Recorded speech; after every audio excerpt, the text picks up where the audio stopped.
With a ground invasion of Israel Defense Forces into Gaza possible any day now, the Israeli government is preparing for a potential influx of war casualties. This underground parking lot converted into a makeshift hospital filled with rows of beds and medical equipment. We managed to fully equip this place. We're talking about a hospital of 130 beds. At the end, there's an intensive care unit. An Israeli general warning the army will face many deaths if it enters Gaza. Still, Israel vowing to do what it takes to wipe out the Hamas terrorists who murdered more than 1,400 Israelis.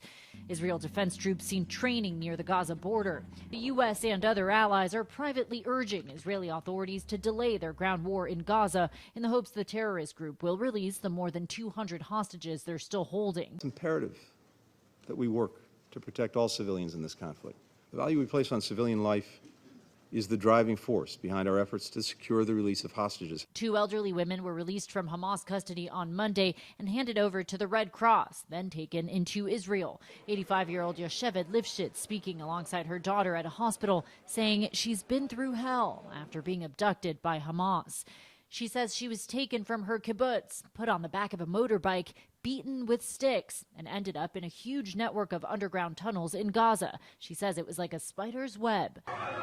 So far, more than 5,000 Palestinians have been killed in Gaza. According to the Hamas-run health ministry, more than 700 Palestinians have been killed in the past day alone, the deadliest day in Gaza since the conflict began. And millions continue to suffer from a lack of food, water, and fuel, particularly hospitals. We've just run out of almost everything. Yesterday, a lot of the times we had very little electricity.